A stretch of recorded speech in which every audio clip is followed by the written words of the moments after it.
فرض نماز کے بعد اجتماعی دعا کا جواز قرآن کریم اور احادیث تجربہ مبارکہ سے فرما دے۔ مبارک صاحب نے مقبوضہ کشمیر سے یہ مسئلہ پوچھا ہے۔ دیکھیں، گزارش یہ ہے، فرض نماز کے بعد، میں ابھی اجتماعی دعا کی بات نہیں کر رہا، فرض نماز کے بعد دعا آپ صلی اللہ علیہ وسلم سے ثابت ہے، بلکہ آپ صلی اللہ علیہ وسلم نے وہ مواقع جس میں دعا قبول ہوتی ہے، اس میں ٹاپ آف دا لسٹ فرض نماز کے بعد دعا کو قرار دیا ہے، یعنی جس میں سب سے زیادہ دعا قبول ہوتی ہے وہ فرض نماز کے بعد کا موقع ہے۔ ایک بات۔ دوسری بات یہ، پوری زندگی میں کسی ایک موقع پر بھی یہ بات ثابت نہیں ہے کہ آپ صلی اللہ علیہ وسلم نے فرض نماز کے بعد دعا نہ مانگی ہو۔ پوری زندگی سیرت تجربہ میں ایک موقع بھی ایسا نہیں ہے۔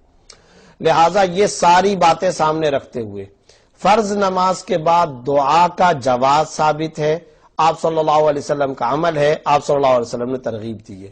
اب میں آپ سے ایک سوال پوچھتا ہوں، کیا فرض نماز کے بعد جب آپ صلی اللہ علیہ وسلم دعا کر رہے ہوں، ہمیشہ کر رہے ہوں، مداومت اور مواظبت اور ہمیشگی اور دوام کے ساتھ ایک کام کر رہے ہوں، اور صحابہ کو ترغیب بھی دے رہے ہوں، اور مصنف ابن ابی شیبہ کے اندر یہ روایت موجود ہے کہ آپ صلی اللہ علیہ وسلم باقاعدہ اپنا چہرہ مبارک لوگوں کی طرف پھیر لیا کرتے تھے، تو سوال یہ ہے کہ کیوں پھیر لیا کرتے تھے؟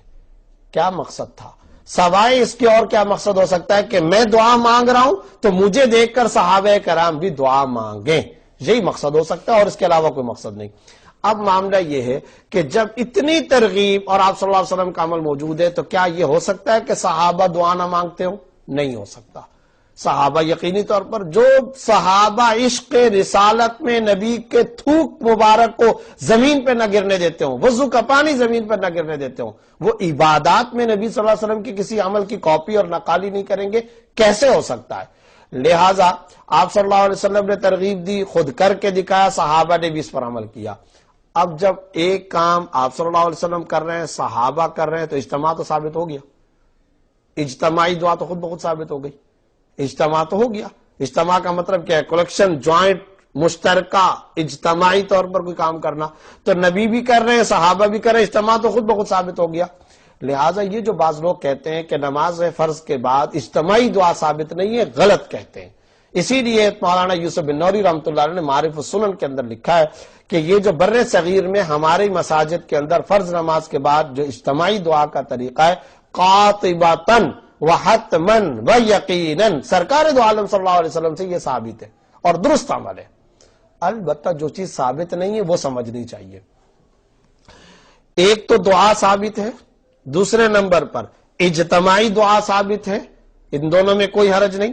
اور پھر چونکہ دعا کے آداب میں سے ایک ادب یہ کہ انسان ہاتھ اٹھا کر دعا کرے، امداد الفتاوی میں تھانوی رحمۃ اللہ علیہ نے اس کو لکھا ہے، یہ بھی دعا کا ادب ہے کہ ہاتھ اٹھا کر دعا کی جائے، لہٰذا ہاتھ اٹھا کر دعا کرنا یہ بھی درست ہو گیا، تینوں چیزیں صحیح ہو گئی۔